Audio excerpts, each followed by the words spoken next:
नमस्कार friends, doctor जेलाल homeopathy clinic के इस यूट्यूब चैनल में आप सबका स्वागत है।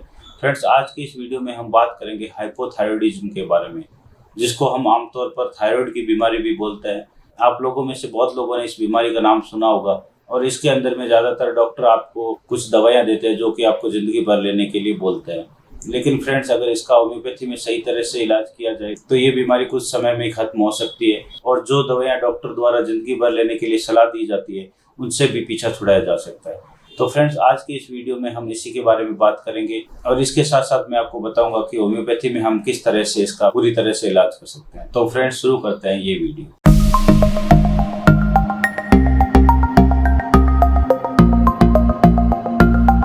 फ्रेंड्स, सबसे पहले हम जानते हैं कि हाइपोथायरॉयडिज्म होता क्या है। फ्रेंड्स, ये एक बीमारी है जो कि हमारे थायराइड ग्लैंड से जुड़ी हुई है।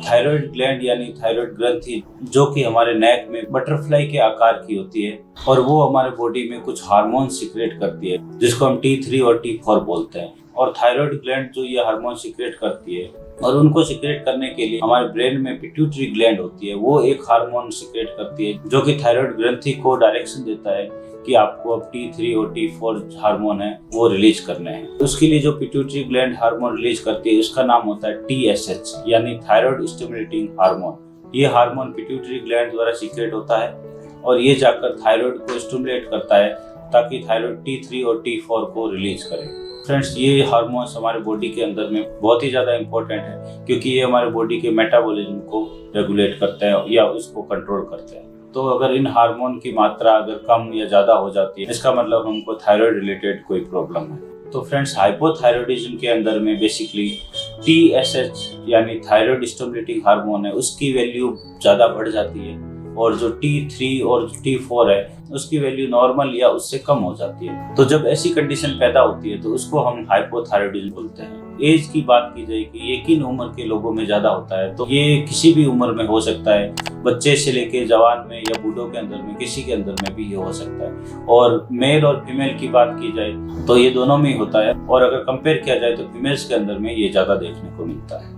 फ्रेंड्स, अगर हाइपोथायरॉयडिज्म की कंडीशन होती है यानी थायराइड की प्रॉब्लम होती है तो इसमें हमारे शरीर के अंदर में बहुत सारे सिम्टम्स हमें देखने को मिलते हैं।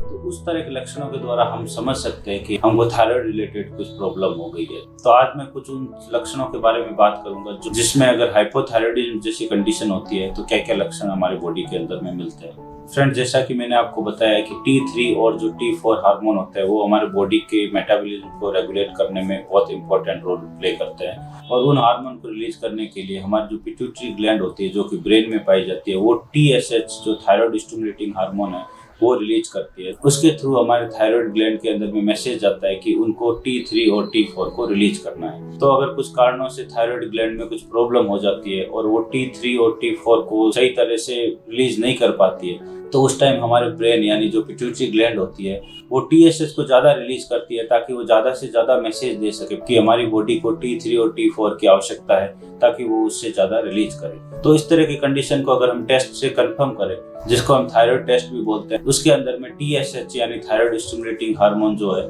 उसकी वैल्यू हमेशा ज़्यादा आती है और जो T3 और T4 होते हैं उसकी या नॉर्मल या कम रहती है। तो इस कंडीशन को हम हाइपोथायरॉयडिज्म कहते हैं। इसके अपोजिट भी एक कंडीशन होती है जिसको हम हाइपरथायरॉयडिज्म बोलते हैं, जिसके अंदर में ग्लैंड जो T3 और T4 है उसको ज्यादा रिलीज करती है। तो हमारे जो ब्रेन में पिट्यूटरी ग्लैंड है वो TSH को कम सिक्रेट करती है ताकि थायराइड ग्लैंड है वो T3 और T4 को ज्यादा ना रिलीज करे। उस तरह की सिचुएशन में अगर हम ब्लड टेस्ट करवाएंगे तो उसमें TSH की वैल्यू कम आएगी और T3 और T4 की वैल्यू बढ़ी भी आएगी। तो इस कंडीशन को हाइपरथायरॉयडिज्म बोलते हैं।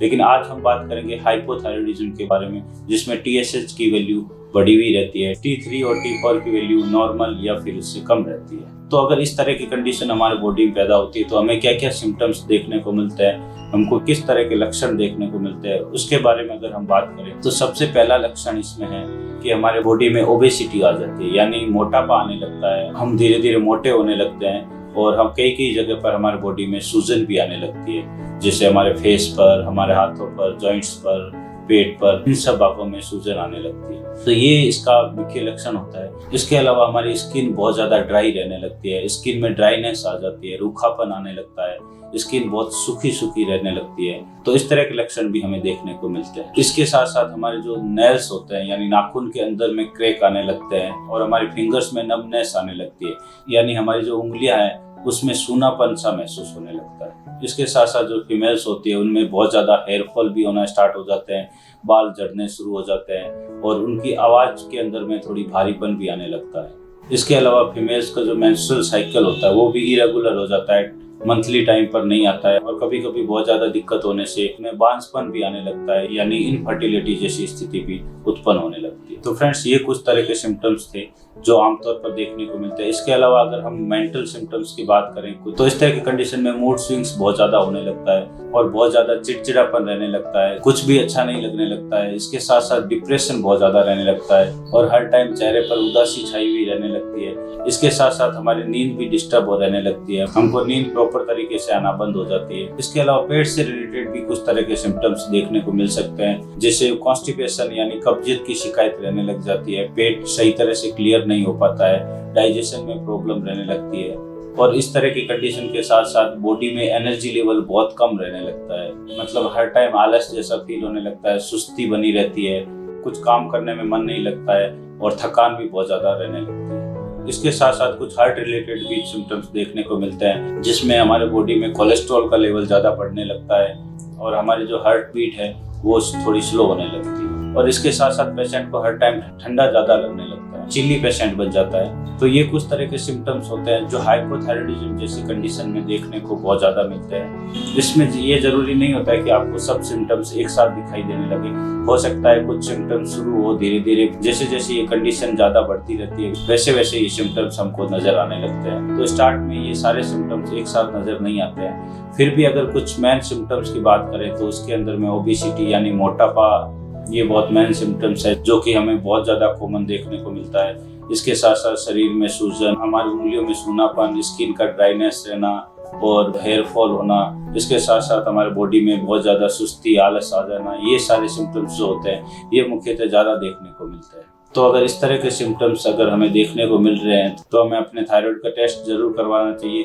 और एक अच्छे डॉक्टर के पास जाकर पूरा केस डिस्कस करके उसका प्रॉपर ट्रीटमेंट स्टार्ट कर देना चाहिए। तो फ्रेंड्स, जैसा कि मैंने आपको पहले भी बताया कि इसके जो टेस्ट होता है, थायराइड टेस्ट होता है, उसमें हमारे ब्लड का सैंपल लिया जाता है जिसमें हमारे T3, T4 और TSH का लेवल देखा जाता है। तो हाइपोथायराइडिज्म के जैसी कंडीशन के अंदर में T3 और T4 की वैल्यू नॉर्मल या कम रहती है और जो थायराइड स्टिमुलेटिंग हार्मोन जिसको TSH बोलते हैं उसकी वैल्यू हमेशा बढ़ी हुई देखने को मिलती है। तो इस तरह की कंडीशन अगर हमारे टेस्ट में आती है तो डॉक्टर आपका हाइपोथायराइडिज्म कंडीशन का ट्रीटमेंट स्टार्ट करते हैं। तो ज़्यादातर देखा गया है कि डॉक्टर आपको कुछ तरह की मेडिसिन देते हैं जो कि आपको ज़िंदगी भर लेने के लिए बोलते हैं, लेकिन अगर होम्योपैथी के अंदर में अगर प्रॉपर तरीके से इस केस को देखा जाए तो थायराइड की प्रॉब्लम को हम कुछ समय में ही हमेशा के लिए ख़त्म कर सकते हैं और जो ज़िंदगी भर लेने वाली दवाइयाँ होती है उनसे पीछा छुड़ा सकते हैं। तो फ्रेंड्स, होम्योपैथी का जो ट्रीटमेंट होता है वो हमेशा आपके सिम्टम्स पर निर्भर करता है, आपके जो लक्षण होते हैं उस पर आधारित होता है। तो इसलिए आपको एक होम्योपैथी डॉक्टर से पूरी तरह से सलाह लेने के बाद ही ट्रीटमेंट स्टार्ट करना चाहिए, जो कि आपके लिए एक परफेक्ट ट्रीटमेंट रहे और उन डॉक्टर की गाइडेंस में ही आपको पूरा ट्रीटमेंट लेना चाहिए। कुछ जो मेडिसिन है जो कि थायराइड जैसी प्रॉब्लम के लिए बहुत ज़्यादा इफेक्टिव है और मैं अपने क्लिनिक में भी थायराइड के जो पेशेंट होते हैं उसमें बहुत ज़्यादा यूज करता हूँ, वो मैं आपको बता रहा हूँ, लेकिन ये सिर्फ आपके नॉलेज के लिए है। मैं आपको ये सलाह बिल्कुल नहीं दूंगा कि आप सिर्फ ये वीडियो देखकर वो दवाइयों को लेकर अपना ट्रीटमेंट स्टार्ट करें, ऐसी सलाह बिल्कुल नहीं दूंगा। आप एक होम्योपैथी डॉक्टर से मिलके उसके साथ पूरा केस डिस्कस करके उसके बाद में ट्रीटमेंट स्टार्ट करें तो वो आपके लिए परफेक्ट ट्रीटमेंट रहेगा। फिर भी आपके नॉलेज के लिए कुछ कॉमन होम्योपैथी दवाइयाँ मैं आपको बता रहा हूँ जो कि इस तरह के केस में बहुत ज़्यादा इफेक्टिव है। तो इसमें जो सबसे पहले नंबर पर जो मेडिसिन है वो है थायरोडिनम 3X। ये मेडिसिन मैं अपने क्लिनिक में हाइपोथायराइडिज्म के केस में हर पेशेंट को देता हूँ। इसकी जो डोजेज है वो मैं पेशेंट के सिम्टम्स के आधार पर तय करता हूँ। ज़्यादातर मैं उसकी एक टैबलेट सुबह और एक टैबलेट शाम को लेने को बोलता हूँ। तो ये दवाई मैं कुछ महीनों तक कंटिन्यू करने को बोलता हूँ। इसके अलावा जो सेकंड नंबर पर दवाई है वो है आयोडीन 30। इस मेडिसिन को मैं दिन में 3 बार लेने के लिए बोलता हूँ। इस मेडिसिन को भी मैं हाइपोथायराइडिज्म जैसे केस के अंदर मैं बहुत ज़्यादा यूज करता हूँ। इसके अलावा जो थर्ड नंबर पर मेडिसिन आती है वो है कैलकेरिया कार्ब 200। ये मेडिसिन मैं मोस्टली दिन में एक बार लेने के लिए बोलता हूँ और डेली इसको दिन में एक बार करके कंटिन्यू लेनी रहती है। तो ये 3 मेडिसिन है जो कि मैं हाइपोथायराइडिज्म जैसी कंडीशन के अंदर मैं बहुत ज़्यादा यूज करता हूँ। इसके अलावा आपके सिम्टम्स के अकॉर्डिंग कुछ और भी मेडिसिन हो सकती है, इसलिए आपको एक होम्योपैथी डॉक्टर से पूरी तरह से केस डिस्कस करके ही ट्रीटमेंट स्टार्ट करना चाहिए जो कि आपके लिए उपयुक्त रहे। तो फ्रेंड्स, आज की इस वीडियो में मैंने आपको हाइपोथायराइडिज्म के बारे में, ये क्या होता है और इसके क्या क्या लक्षण होते हैं और इसको हम कैसे टेस्ट से पता लगा सकते हैं और इसके साथ साथ होम्योपैथी में क्या क्या जिसकी बेस्ट मेडिसिन है उसके बारे में अच्छे से बताने की पूरी कोशिश की है। आशा करता हूँ आपको ये वीडियो पसंद आया होगा। इसके अलावा अगर आप चाहते हैं कि अपने फ्रेंड्स या फैमिली में किसी को इस तरह की प्रॉब्लम है तो उसको भी ये वीडियो शेयर जरूर करें ताकि वो भी इस वीडियो का फायदा उठा सके। और इसके साथ साथ अगर आप इस चैनल पर नए हैं तो मेरे इस चैनल को सब्सक्राइब जरूर कर दीजिए और इसके साथ इस वीडियो को लाइक भी कर दीजिए ताकि आपको फ्यूचर में भी मेरे इस तरह के वीडियोस देखने को मिलते रहे और आप उनका लाभ उठाते रहे। तो फ्रेंड्स, आज के लिए बस इतना ही। मिलते हैं एक नए वीडियो में, तब तक के लिए धन्यवाद।